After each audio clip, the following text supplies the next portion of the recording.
사도행전 9장 23절에서 30절까지 말씀을 교독하겠습니다. 하나님의 말씀입니다. 여러 날이 지남에 유대인들이 사울 죽이기를 공모하더니 그 계교가 사울에게 알려지니라.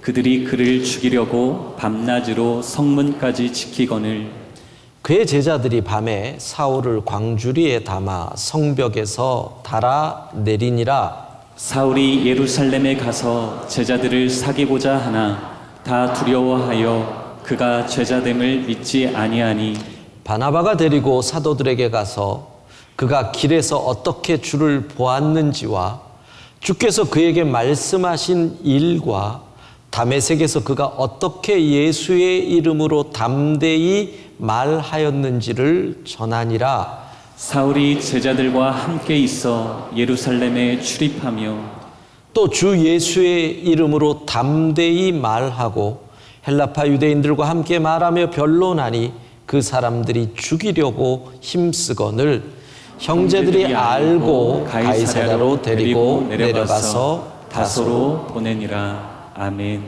예. 지난주 우리는 바울의 회심에 관해서 우리가 말씀을 나눴습니다. 내가 예수님을 믿고 회심을 하게 되면 내 주변에서 나타나는 반응이 놀라움과 당혹감이라고 성경은 표현하지요. 긍정적인 놀라움입니다. 내 주변에서는 와, 저 사람이 예수님을 믿으니 참 좋다. 와, 저 사람이 예수님을 믿으니 내가 행복하다. 이런 놀라움의 반응. 그러나 과거에 나와 함께 했던 주변 사람들은 당혹감을 느끼는 거죠. 제가 왜 저렇게 된 거야? 아우, 재미없어. 쟤랑 다시는 안 놀 거야. 자, 이러한 바울의 회심, 우리의 회심은 주변 사람들에게 어떤 반응을 가져왔는지를 돌아볼 필요가 있다는 것이죠. 자, 그리고 열심히 바울은 자기가 회심했던 그 도시 다마스커스에서 복음을 전합니다. 복음을 전할수록 유대인들은 무엇을 느낀다? 당혹감을 느낍니다. 그 당혹감이 어떻게 발전하겠습니까? 분노가 되시오. 그 분노는 또 어떻게 됩니까? 증오가 되는 거죠. 왜? 저 사람이 우리를 배반했거든요. 원래 배반자에 대한 증오는 훨씬 더 커지는 겁니다. 그래서 결국은 어떻게? 죽일 거야. 죽이겠다라고 하는 그러한 것까지 증오가 커지게 되죠. 바울은 도망갈 수밖에 없는 상황이 되는 겁니다. 근데 재밌는 것은 24절에 보면 유대인들이 바울을 죽이려고 밤낮으로 성문까지 지켰다. 이런 표현이 나옵니다. 그 상황에서 옛날에는 도시가 성벽으로 둘러싸여 있으니까 성문이 막히면 나갈 수 없잖아요. 그 상황에서 바울이 어떻게 도망을 갑니까? 25절 우리 한번 같이 읽어봅시다. 그의 제자들이 밤에 사울을 광주리에 담아 성벽에서 달아 내리니라. 여기서 우리가 먼저 조그마한 질문 하나를 성경을 읽으면서 해야 됩니다. 그것은 뭐냐면 이 다마스커스라고 하는 도시는 예루살렘에서 한 350km 정도 떨어져 있는 곳인데, 그리고 유대의 영역이 아닙니다. 비록 유대인들이 많이 살았지만, 그런데 어떻게 유대인들이 종교적인 이유로 성문을 지키면서 요즘 말로 하면 검문까지 하는 어떤 공권력을 행사하는 것 같은 권력을 그 마을에서 가질 수 있었을까? 그 동네에서. 먼저 요거 우리 조금 고민을 하고 답은 설교를 계속하는 중에 찾아보도록 하겠습니다. 그리고 26절을 보면 26절 같이 읽습니다. 사울이 예루살렘에 가서 제자들을 사귀고자 하나 다 두려워하여 그가 제자됨을 믿지 아니하니. 예, 마치 우리는 25절 달아 내리니라, 26절 사울이 예루살렘에 가서 이러니까 막 다메섹에서 예루살렘으로 금방 간 것 같은 느낌이 든다는 거죠. 그런데 사실 우리는 이 20절부터 25절까지의 자그마치 3년이라고 하는 시간이 숨겨져 있다는 것을 아셔야 합니다. 성경에 기록되지 않은 행간, 짧은 시간, 우리가 읽을 때는 한 달도 안 되는 시간에 이런 일이 일어난 것 같지만 실제적으로 3년이라고 하는 긴 이야기가 이 속에 있는 겁니다. 그것을 어떻게 아느냐? 바울이 갈라디아서에서 그의 간증을 하면서 내가 다메섹으로 가다가 예수님을 만났다. 그리고 갈라디아서 1장 17절 18절 상반부 같이 읽습니다. 또 나보다 먼저 사도된 자들을 만나려고 예루살렘으로 가지 아니하고 아라비아로 갔다가 다시 다메섹으로 돌아갔노라. 그 후 3년 만에 내가 게바를 방문하려고 예루살렘에 올라가서, 그러니까 다메섹에서 어디로 갔다? 아라비아로 갔다. 그리고 3년 만에 예루살렘으로 갔다는 겁니다. 여기에 3년이라는 시간이 우리가 사도행전만 읽으면 보이지 않지만 사실은 3년이라는 시간이 숨겨져 있는 겁니다. 자, 오늘 먼저 생각할 거는 그럼 이 3년간 바울은 도대체 무엇을 했을까? 학자들은 두 가지로 나뉩니다. 첫 번째, 바울이 다메섹에서 아라비아, 여기서 3년을 보내고, 여기서 아라비아라고 하는 것은 광야라는 의미의 아라비아입니다. 그리고 다메섹으로 왔다가 예루살렘으로 갔다. 이게 학자들 가운데 한 20-30% 정도의 의견이라고 할까요? 두 번째는 이런 겁니다. 다메섹에서 아라비아로 갔다가 다시 다메섹에 왔다가 다시 아라비아로 갔다가 다시 다메섹으로, 이런 생활을 3년 하다가 예루살렘으로 갔다. 이게 한 70%, 80%의 학자들의 생각입니다. 자, 첫 번째, 아라비아에서 3년을 보냈다라는 사람들은 그 아라비아를 어디로 생각을 하느냐 하면 모세가 하나님을 만났던 시내산으로 생각을 합니다. 그러니까 그 광야주. 그 광야에서 묵상과 기도와 하나님을 향한 간절함으로 3년을 보내고 그가 사역의 현장으로 돌아왔다. 마치 신학대학원 3년 과정 거치듯이 그렇게 보냈다라는 겁니다. 그래서 우리는 이러한 분들의 생각을 알기 위해서 또 하나님의 산 호렙에서 하나님을 만났던 위대한 선지자의 코스를 볼 필요가 있죠. 열왕기상 9장 2주요. 엘리야가 하나님을 만나고 나서 호렙산에서 9장 15절 같이 읽습니다. 여호와께서 그에게 이르시되 너는 내 길을 돌이켜 광야를 통하여 다메섹에 가서 이르거든. 자, 아합을 피해 가지고요, 엘리야가 도망가다가 호렙에서 하나님을 만나잖아요. 성경 보면 막 큰 바람 소리와 함께 하나님이 안 나타나고 정말 고요한 중에 나타났다. 이게 호렙에서 일어난 일이거든요. 근데 거기서 하나님께서 엘리야에게 광야를 거쳐 다메섹으로 가라.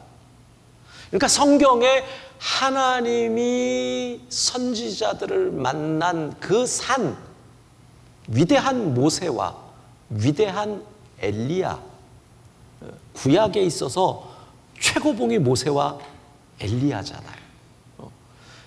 그 두 사람이 하나님을 만났던 바로 그곳, 다메섹에서 720km 떨어졌습니다. 그곳으로 가서 광야에서 간절히 하나님과 함께하는 시간을 3년을 보냈다. 그게 1번 학자들의 주장입니다. 그런데 2번을 주장하는 학자들은 이 아라비아라고 하는 것이 당시에는 바로 지금의 요르단의 페트라라고 하는 곳에서부터 다메섹까지가 다 아라비아에 속했다라고 하는 지리적 근거를 가지고 그렇게 얘기를 합니다. 그러니까 당시에 로마의 황제 칼리쿨라가 나비티아 왕국의 왕인 아레타스 4세에게 칙령을 내려서 다메섹을 네가 통치해라. 마치 헤롯이 유대의 분봉왕으로 유대를 다스리는 것처럼 그렇게 나비티아가 어떤 곳이냐? 여러분들은 아마 나비티아 그러면 잘 몰라도 이 지명은 아실 겁니다. 지금 요르단에 있는 유네스코 세계 문명 페트라, 그곳이 바로 나비티아 왕국의 수도였습니다. 해리슨 포드가 인디아나 존스에서 말 타고 달리던 곳, 그게 페트라죠. 그러니까 요르단의 수도인 페트라에서 아레타스 4세가 다메섹까지 통치를 한 겁니다. 그러니까 학자들은 아라비아로 갔다라는 것은 바울이 바로 이 요르단 지금의 페트라에서 다메섹까지를 왕복하면서 복음을 전했다. 420km 정도, 그 정도 됩니다. 복음을 전했다. 이렇게 생각을 하는 거죠. 그럼 근거가 뭐냐? 근거가 바로 여기에 있습니다. 고린도후서 11장에 보면 바울이 내가 복음 전하다가 얼마나 고난을 당했다는 간증을 하는데 11장 32절 33절 같이 읽겠습니다. 다메섹에서 아레다 왕의 고관이 나를 잡으려고 다메섹 성을 지켰으나 나는 광주리를 타고 들창문으로 성벽을 내려가 그 손에서 벗어났노라. 여러분, 뭔가 비슷하죠?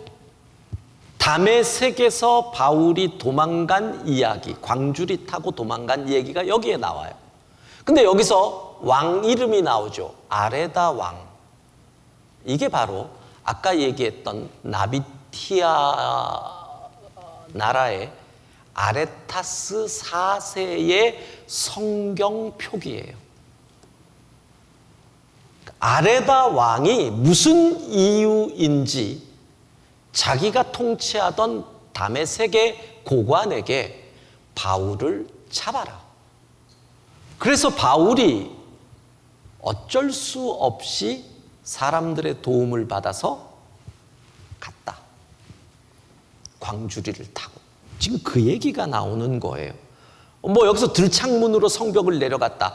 그거는 뭐 우리가 이해할 수 있죠. 사도행전은 누가가 자기가 들은 이야기를 쓰다 보니까 광주리를 타고 그냥 내려갔다, 도망갔다, 대충. 고린도서는 바울이 직접 썼으니까 자세하게 자기의 얘기니까 들창문으로 해가지고 광주리를 타고 더 자세하게. 뭐 그건 별 문제가 되지는 않아요. 자, 그러면 우리가 알 수가 있어요. 유대인들이 성문에서 바울을 찾아 검문을 할 수 있었던 이유가 뭘까요? 왕이 명령을 내린 거예요. 바울을 잡아라. 그런데 다메섹에 있는 고관들은 바울의 얼굴을 모르죠. 그러니까 바울의 얼굴을 알면서 바울을 잡으려고 했던 유대인들과 힘이 합쳐지는 거죠. 그리고 어떻게? 니들이 얼굴을 아니까 성문에서 검문을 같이 하자. 그리고 바울을 잡자. 이렇게 협력이 이루어진 것을 알 수 있는 겁니다. 그러면 여기서 또 하나 생각을 해야 될 것. 도대체 바울이 무슨 짓을 했길래 나비티아 왕의 미움을 샀을까? 거기서 학자들은 이렇게 얘기를 하는 겁니다. 바울은 아라비아와 다메섹을 다시 말씀드리면 나비티아 왕국을 순회하면서 전도 여행을 다녔을 것이다. 그런데 자, 언제 다시 하늘길이 열리면 여러분이 요르단을 한번 가보십시오. 페트라라고 하는 도시는 정말 밀폐된 도시입니다. 들어가는 입구부터 이렇게 계곡 사이를 들어갑니다. 그래서 천혜의 도시죠. 입구만 막으면 들어올 길이 없었거든요. 근데 그렇게 밀집해 있는 곳에서 한 사람이 들어가서 예수 복음을 전할 때 그 도시가 뒤집어질 수밖에 없거든요.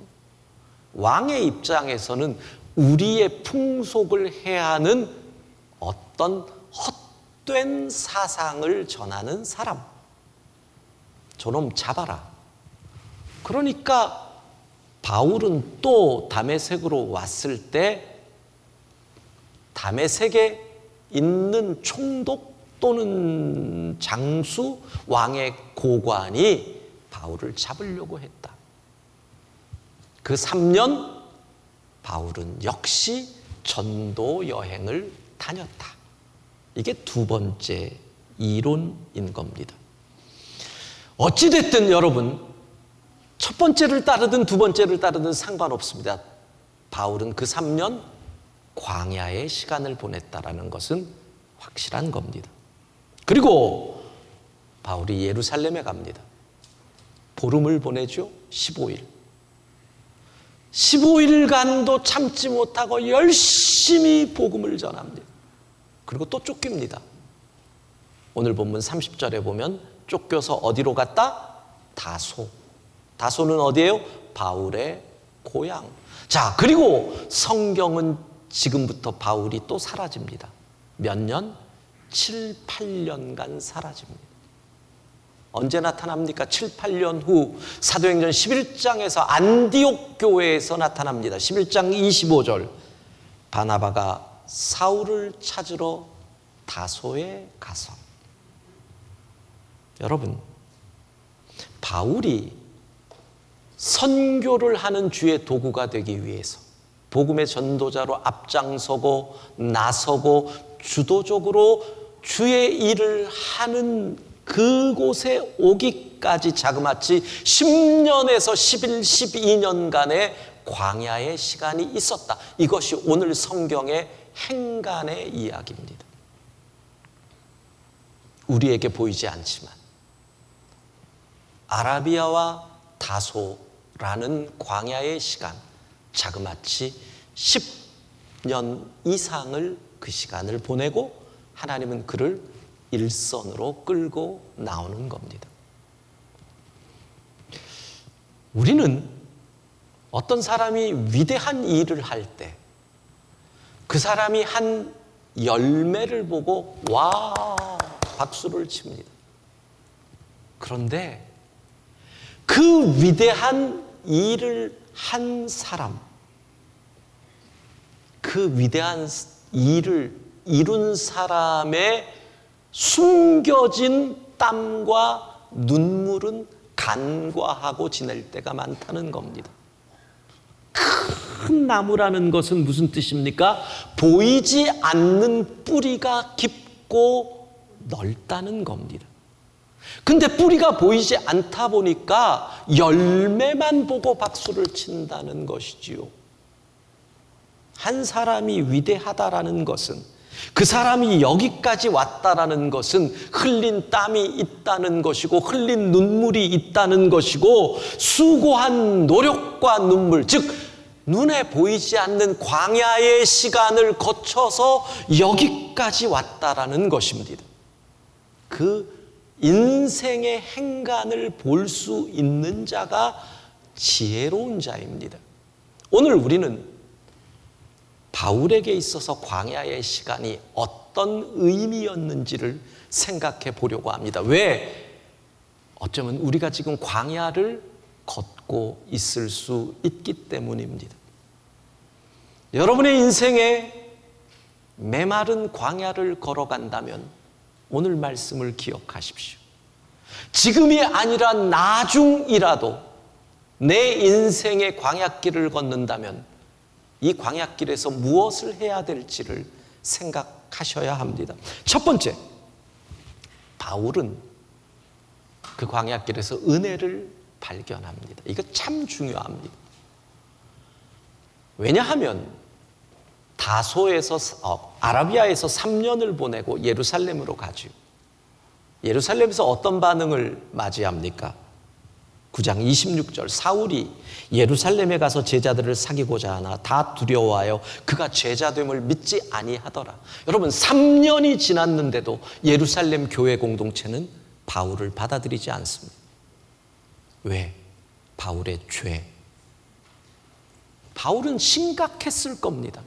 아니, 내가 3년간 전도를 하고 이제는 나도 너희들과 똑같은 쫓기는 자가 되었는데도 교회 공동체가 나를 의심의 눈초리로 바라보는구나.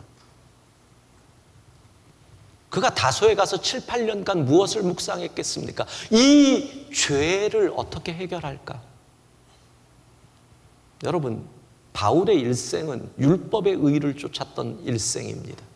율법을 지킴으로 의를 이루기 위해서 사람을 죽이는 일에 앞장선 사람이 바울입니다. 그런데 그가 깨닫습니다. 내가 착한 일을 함으로, 내가 바르게 삶으로 의를 이룰 수 있다고 했던 나의 노력은 결국 나를 죄인으로 만들었구나, 살인자로 만들었구나. 그것을 바울이 깨닫는 겁니다. 그런데 바닥에 떨어져서 죄인 중에 괴수라고 고백하는 그에게 무엇이 임합니까? 그래도 나는 너를 사랑한다. 하나님의 은혜가 임한 줄로 믿습니다. 여러분, 바울 서신을 읽어보시면 읽을 때마다 하나님의 은혜의 크기, 바울이 깨달았던 그 은혜의 강물에 여러분 깊이 잠기는 체험을 해보신 적 없습니까?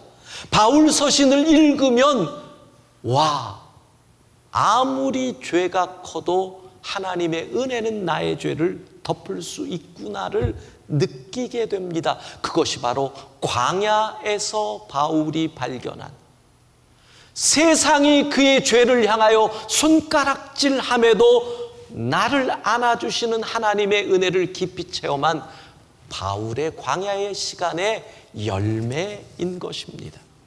은혜를 발견한다.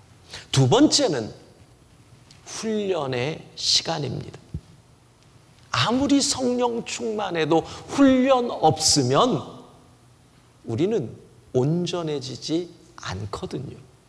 훈련은 우리를 효율적으로 만들어줍니다. 훈련은 우리의 자세와 태도를 바꾸어줍니다. 훈련은 우리를 익숙하게 만들어줍니다. 제일 염려가 되는 것 중에 하나가, 지난 10년 동안, 11년 동안 제가 여러분들과 함께 새벽을 깨우는 훈련을 해왔는데 이번 코로나19가 그 훈련을 다 무너뜨릴까? 훈련은 우리를 늘 만들어주거든요. 광야는 훈련의 시간입니다.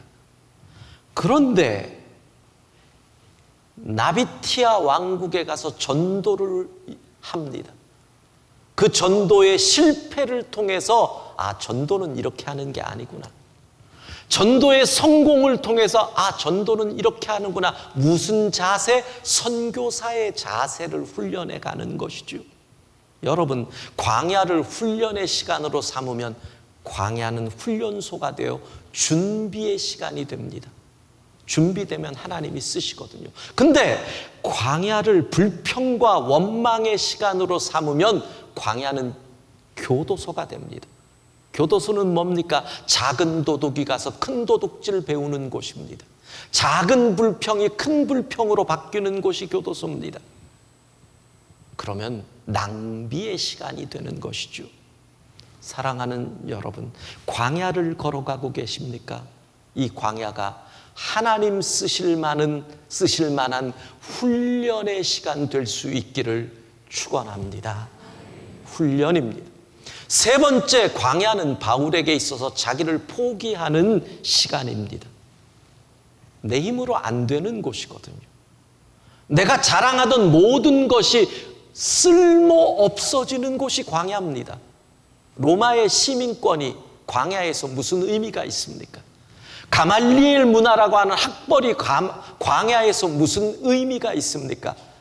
광야는 내가 자랑하던 것이 아무런 의미가 없구나. 여러분, 고난이 한번 다가와 보세요. 여러분이 평소에 자랑하던 것, 여러분의 화려한 인맥 아무런 의미가 없습니다. 여러분의 화려한 친구, 술자리 친구들 아무런 의미가 없습니다. 여러분의 사회적 위치, 여러분의 자녀가 눈을 부릅뜨고 아빠가 무슨 그런 말을 할 자격이 있어요. 장관이 무슨 의미가 있어요, 그때. 자식이 아버지한테 아버지는 그럴 수 없어요 할 때 재벌 회장이 무슨 의미가 있어요? 광야는 내가 가진 모든 것이 헛것이구나. 그래서 바울은 뭐라 그래요? 배설물이라고 이야기하는 것입니다. 그런데 신기한 것은 그렇게 자기를 포기함으로 하나님을 신뢰하게 된다는 겁니다. 그게 광야의 은혜입니다. 여러분, 광야길에서 나를 포기함으로 하나님을 신뢰하게 되는 그 신비를 체험할 수 있기를 바랍니다. 사랑하는 성도 여러분, 우리는 지금 광야길을 지내고 있습니다. 뭐든지 잘 지나면 나중에 광야는 훈장이 됩니다. 그렇게 얘기할 수 있을 거예요. 10년, 15년 지나서 여러분의 손주들에게, 야, 할아버지가 옛날에 그때는 마스크 없으면 지하철도 못 타게 하는 그런 때가 있었다. 라떼. 그 얘기가 할 때가 나올 거예요. 지금을 견디면 나중에 우리가 할 얘기가 많을 때가 있다라는 얘기예요. 광야의 때에는 항상 세 가지예요. 우리가 광야로 가는 이유의 7, 80%는 죄 때문이에요. 죄 때문에. 나의 실수, 나의 죄가 우리를 광야로 내민다는 거죠. 그러면 모두가 비난하는 그 광야에서 낮아질 대로 낮아진 그곳에서 어떻게 일어나요? 하나님의 은혜. 그럼에도 불구하고 너는 내 것이라고 하시는 그 하나님의 은혜를 체험할 때 우리는 광야에서 다시 일어서게 될 줄로 믿습니다. 우리가 광야에 가서 무엇해요? 훈련해야 됩니다. 무엇을? 감사를 훈련해야 합니다. 무엇을? 기도를 훈련해야 됩니다. 광야는 훈련의 장소입니다. 그래서 나의 태도와 자세를 바꾸는 겁니다. 주님 쓰실 수 있게. 광야는 그래서 결국은 뭐예요? 자기를 포기하는 겁니다. 버릴 것을 버립니다. 끊을 것을 끊습니다. 내려놓을 걸 내려놓습니다. 그럴수록 어떻게 해요? 하나님을 신뢰하게 되는 것. 이게 광야입니다. 바울이 10년을 그 길을 걸었습니다. 사랑하는 여러분, 이 길을 포기하지 마십시오. 힘들다고 항복하지 마십시오. 확실히 믿기는 훗날 우리는 이 시간을 간증하게 될 것이고, 훗날 우리는 이 시간에 받은 은혜를 찬양하게 될 것이고, 훗날 우리는 나의 인생 일기의 행간에 감추어졌던 광야의 시간을 통해 하나님께 영광 돌리게 될 줄로 믿습니다. 여러분의 인생 일기의 행간, 그 광야의 스토리에서 하나님의 은혜를 의지하고 일어설 수 있는 우리 모두가 될 수 있기를 소망합니다.